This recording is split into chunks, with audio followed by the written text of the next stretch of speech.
Question number 6 है, इसमें दो पार्ट दिए हुए हैं। For the following arithmetic progressions right the first term and common difference. अब यहाँ पे हमको क्या दिया, AP दे दिया और उसका हमें फर्स्ट ये पूछा है टर्म क्या है और उसका कॉमन डिफरेंस क्या है।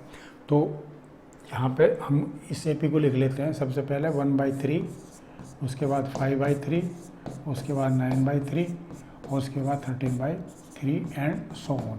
तो यहाँ पे जो फर्स्ट टर्म है वो तो हमारा ये हो जाएगा 1/3 फर्स्ट टर्म है, ये सेकंड टर्म है, ये थर्ड है, ये फोर्थ है, इस तरह से है। तो फर्स्ट टर्म तो 1/3 हो गया। अब इसका कॉमन डिफरेंस निकालना है, तो किन्हीं दो टर्म मतलब एक किसी टर्म में से उससे पहले वाले टर्म को घटा देते हैं। तो सपोज करो हम पहला दूसरा भी ले सकते हैं, चलो हम तीसरा और दूसरा ले लेते हैं। तो 9/3 माइनस 5/3 इसको घटाएंगे तो ये हो जाएगा 3 LCM 9 - 5 = 4/3। 4/3 क्या है, इसका कॉमन डिफरेंस आ गया। जब ये AP है तो तुम कोई भी टर्म को किसी भी टर्म को ले लो और उससे पहले वाले टर्म को उसमें से माइनस कर दो। ये ध्यान रखना, कोई उठा के दो टर्म में से माइनस ऐसे नहीं करना है। इसमें एक टर्म को सिलेक्ट करो। हमने यहाँ पे किसको सिलेक्ट किया, 9/3 को सिलेक्ट किया और इससे पहले वाला टर्म जो है वो 5/3 को इसमें से माइनस किया, ये माइनस किया हमने। तो ये हमेशा ऐसे करना है। और ये अगर सेकंड टर्म लेते तो उसमें से फर्स्ट टर्म को 1/3 को माइनस करते, तब भी यही आंसर आएगा हमारा। तो इस तरह से ये हमारा कॉमन डिफरेंस आ गया, ये हमारा फर्स्ट टर्म हो गया। तो ये आ गया हमारा पहले का आंसर, पहले पार्ट का। अब दूसरे पार्ट को देखते हैं।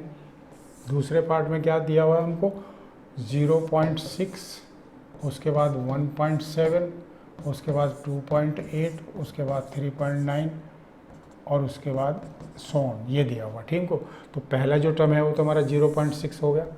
ठीक है, अब हमको निकालना है क्या, इसका कॉमन डिफरेंस निकालना है। तो किन्हीं दो टर्म को ले सकते हैं। तो सपोज करो हम ये ले लेते हैं दोनों टर्म। ठीक है, तो 3.9 हमने टर्म लिया, ये वाला टर्म लिया और इसमें से इससे पहले वाला टर्म को घटाएंगे हम 2.8 को। तो कितना हो जाएगा, 1 और 1 हो जाएगा। तो इसका जो कॉमन डिफरेंस है वो क्या आ गया, 1.1 आ गया। इसी तरह से अगर हम इसको 1.7 इसको ले लेते हैं, इसकी बजाय हम ले लेते हैं 1.7 को, तो इसमें से हम क्या घटाएंगे, 0.6 घटाएंगे। तो ये हो जाएगा हमारा 1.7 में से 0.6 को घटाएंगे तो ये भी 1.1 आएगा। तो D जो है हमेशा बराबर होगा, चाहे तुम किसी भी टर्म में से उससे पहले वाला कोई भी टर्म घटा लो, वो हमेशा कांस्टेंट आएगा, इसलिए इसको AP बोलते हैं। तो यहाँ भी जो है हमारा ये 0.6 और 1.1 इसका आंसर आ गया। तो वह बहुत ही सिंपल क्वेश्चन है, इसमें तो कुछ है ही नहीं। ये जितने भी क्वेश्चन अभी तक मैंने कराए हैं AP के, बहुत ही सिंपल हैं। ठीक है, कुछ भी नहीं करना है इसमें, बस सिर्फ तुम्हें प्लस माइनस करना आना चाहिए, वहाँ पर कहीं गलती नहीं करनी।